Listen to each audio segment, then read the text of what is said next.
A social media avalanche descended on a 16-year-old girl at the center of an alleged rape case. For months, the teen's chilling story plus photos have been discussed, dissected on social media worldwide. Photos showing her in an incredibly vulnerable state tweeted around the globe. Her family's attorney says the teen is getting counseling and doing as well as one can expect. Let's bring in Dr. Cheryl Arutt, who has worked with sexual assault victims. And Dr. Arutt, if you could talk to this 16-year-old girl, how would you tell her how would you help her cope with what she's dealing with?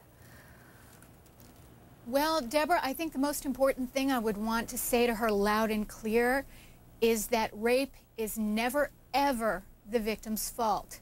What happened to her was not her fault, and that's a really important thing, especially when you are growing up in an environment that has such tolerance, such a high tolerance for rape myths and for blaming the victim. We have to remember how very important football is in this community. And football is about taking without permission, overwhelming resistance, and taking without consent. And I think it's very easy in that kind of environment on the field to have that spill over and create a high level of tolerance in the community. So what I would say to her is, first of all, she can heal from this. It is not her fault, and she needs to be around people who can really work with her to help her overcome what she's experienced and rebuild her life. What is so fascinating to me is the fact that people took pictures, that they discussed it, that they were tweeting about it, that they were having conversations, via Instagram and Facebook. There was a sense that this was all a big joke, that they were allowed to do this, they were okay to do this. Is that part of the culture, or is it very possible they were so drunk they didn't know what they were doing? It would be tempting to think of it as just being too intoxicated to realize what they were doing, but I think they realized very clearly what they're doing, that this is consistent with a way of thinking. We think about rape very differently than we think about other kinds of crimes. If you look at mugging, for example, we don't ask whether it was the victim's fault because he might have been wearing a watch that some other guy felt tempted by, or what was he doing walking at that hour, or had he ever given money away voluntarily in the past. And yet when we're looking at rape, we ask, was she ever sexually active? How do we know that she didn't consent to this? We have all these special rules that really serve to demean and further victimize the victim, and not looking at this as a human rights issue, which I think it really is. Okay, and we have an expert also, another expert with us tonight, Dr. Drew Pinsky, host of HLN's Dr. Drew's On Call.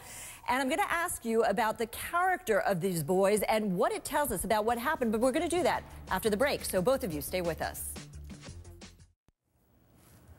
We've been talking about this terrible story out of Ohio and the 16-year-old girl at the center of an alleged rape case. Also, the young men accused of this crime. We want to reiterate that they are innocent until proven guilty. Let me bring in again Dr. Cheryl Arutt, who's worked with sexual assault victims, and Dr. Drew Pinsky. And Dr. Drew, let me ask you this. What's disturbing is the fact that there was enough wherewithal for these young men to tape what was going on, to record, to document, to take photos. Right. What was their mentality? What was going on in their minds? There was nothing going on. Well, Deborah, here's the deal. I think we all of your viewers need to step back and take this away from a small town in Ohio and think about what is happening to our youth more globally. This is about kids, morality, the capacity for empathy.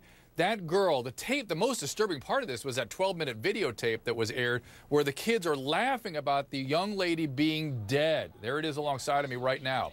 She was no more a person dead than she was alive. This is the objectification of women, and I don't think we should be surprised given what rains down on young people from the internet, pornography, the way they act out in social media. They act out on one another as though they are simply objects.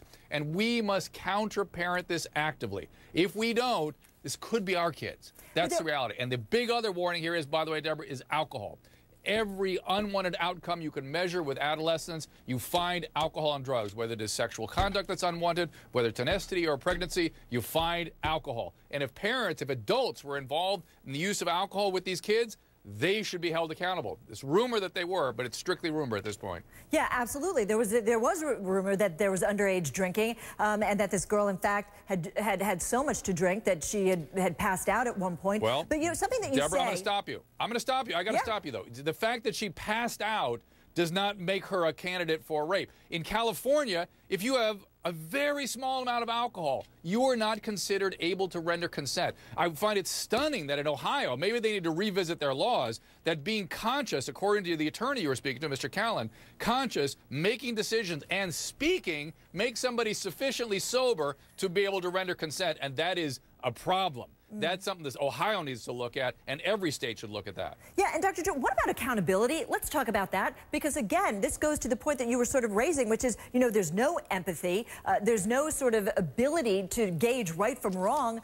Accountability, they're posting pictures, they're talking about this, they are implicating themselves, they are essentially making themselves character witnesses to what went on. But again, these are kids, and as kids, whenever we evaluate, and Cheryl will agree with me on this. Whenever we evaluate kids, we evaluate the kids and the parents. That's the unit. That's the patient, is kids and the parent together. And if the kids are behaving in ways that are suggestive that they don't understand right from wrong, they don't understand they're implicating themselves, they don't understand the impact they're having, because, so again, the social media gives them some distance from what they're doing and makes it seem like, well, this is all in fun, this is a joke, this is where we do things that are fun, when in fact people's lives are permanently potentially affected by the behavior on the internet. Perhaps we may find out, because we don't know this yet, perhaps more so than in the flesh. Well, absolutely, absolutely. And look, this may be a case where with all the pictures, people are not going to be able to sort of say what was going on there, because maybe they were so drunk. But let me ask you this, Cheryl, I'm sorry. Cheryl, what about the character of the girl? Because you know that defense attorneys are going to go after her, and go after her in a big way. If she had so much to drink, if there was alcohol there, that she passed out. Talk to me about that, because it's really so upsetting to see this young girl in a t-shirt and shorts sort of being dragged by these two young men. So what about a potential character assassination of her? That her character is even an issue is absolutely appalling. I want to say, I think it's really important that people like Dr. Drew are here tonight as men, talking about how boys have to look at their behavior as well as girls. The idea that we're looking at her character at all, I know in California there are rape shield laws where you're not allowed to make a rape victim's character an issue. But think about this, regardless of someone's character. And from what I understand, she was an athlete and a scholar and an A student in a religious school. But even if a victim didn't have impeccable character, should that mean that a man or boy can rape with impunity? I mean, when we think about Cheryl, I'll go one step further. I'll go one step further. Let's say this is the beginning of alcoholism in this poor young girl. Shouldn't she then even be more protected because she has a condition that put her at risk of behavioral choices that might be a detriment to her? We should be even protecting her perhaps further, as opposed to even contemplating a character assassination. That's the most you could say, is there's a substance thing here that maybe put her at risk, and maybe it was teen acting out. Maybe there's a more serious problem here, and we should feel, again, empathy for this young girl and not disdain. Yeah, maybe she made a choice that she came to regret. Maybe she picked up a drink and had it, and all of a sudden was not able to control what she did. Again, we don't know what the outcome of this is going to be, what prosecutors are actually going to be able to prove.